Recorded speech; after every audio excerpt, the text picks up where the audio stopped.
it's all important when it comes to the standings. It's like it's worth 2 games. Yeah. Enzo Gutierrez getting a 1-2 play to open things up in set. LaSalle can find that miracle to go for a reverse sweep. Gloria tips it through. Nice save by Enzo. The bump by Lance going to Pasino. This is practically a chance ball. Retiro bumps it to the right for Yoyom. Oh, almost, Yeah. but not quite for Gian Salarzon on the save. In set number 2, but then gave up a 16-7 run Yeah. for Ateneo. Pasino tried to dump it. Retiro goes left onto Gloria. Got a hand by the net. Enzo Gutierrez. The reach there by Roger Leos, and it works for Ateneo. If Leo's there. But if the setter would give a high ball towards your area, just have an option or backup plan now. Just drop the ball. That was a nice D-ball hit by Young Mendoza, who now has 11 points. Going up against Ateneo, yun ang ilalaban nila dito, yung pride nila. Nice dig by Shurin Retiro. Gloria sends it to the left onto Iman. Just had to send it in safely. Pasino almost crossed. Hernandez again. Nice save by Emil. The bump onto Gian. This is a chance for LaSalle.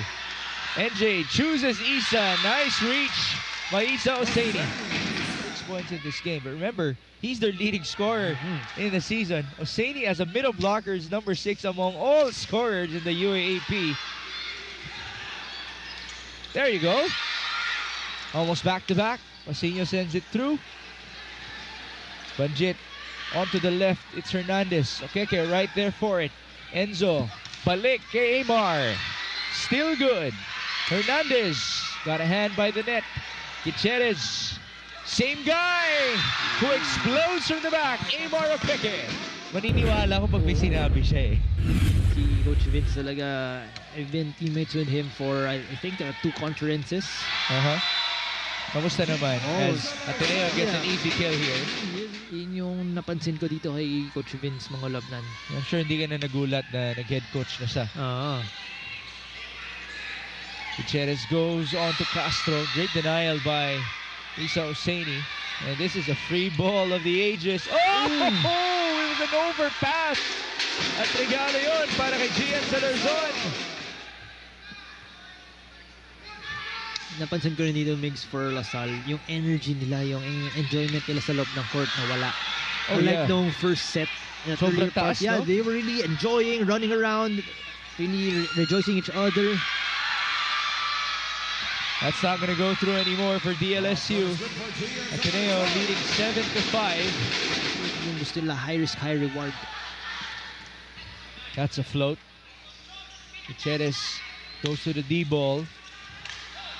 Off the save by Gloria. It's Hernandez. Put up by Emil Pasino. Okeke from the back. Buelo pa lang, alam mo na. Of theirs. It's Mendoza. Able to get one against the blockers. Napareact na lang si Coach Vince. 8-all. The 4th deadlock in set number 3.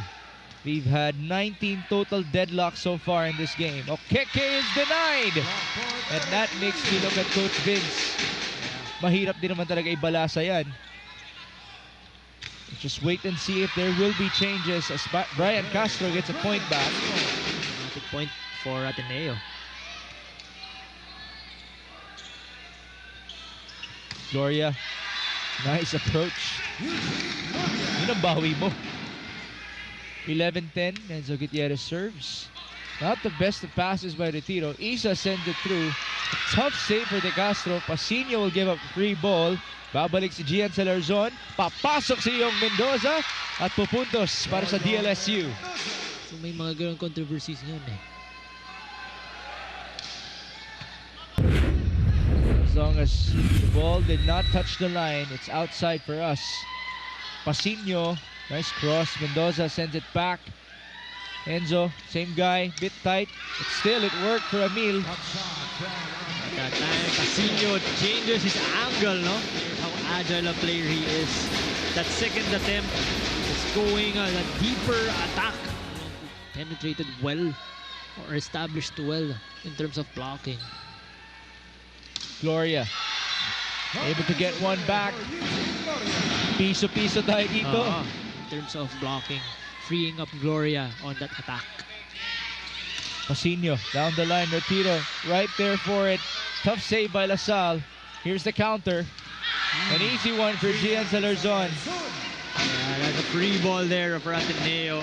Matching his season high of 19 points, which he achieved versus UP in round 1. Oh, nice block. Castro and Salarzon working together. Definitely deserved it. 14-13. Another nice block. Now it's Emil Pasino getting pumped up by Enzo Gutierrez. Yung celebration ng lahat ng tao. They really prefer the monster block over the super spike. Yeah. And now we're feeling it from the players in the UAAP. Ooh, nice serve again. Wow. Back-to-back aces for... Ooh, what a serve. Another good one. An over ball, leading on to a pipe bomb. Wow. Almost a point for Isa. Gian Salarzon answers back. My goodness. Wow. And work hand in hand. Kasi sa Ateneo dito, lahat sila gumagawa eh. Hernandez denied. Still put up one more. Iman now gets it through. Iman Hernandez again.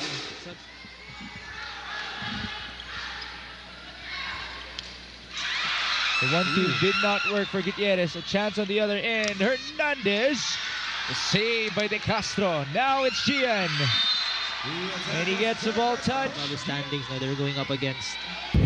Don't count them out, no? Oh, yeah. Talagang nag-iba pa rin sila. Oh! What a monstrous hit by Roger Lejos.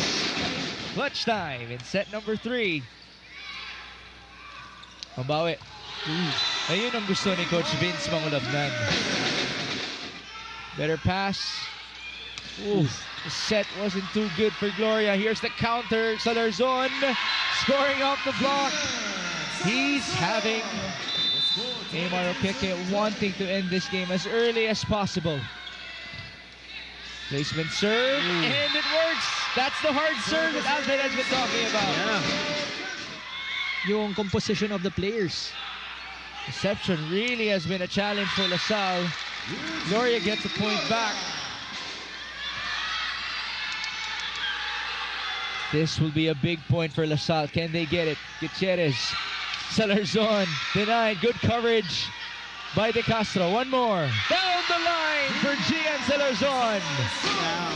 Smarter area there, pero yun nga. That hit. Now 2 match points for Ateneo. Back row hit going long for Eugene Gloria. And what a win for the Ateneo Blue Eagles, sweeping De La Salle University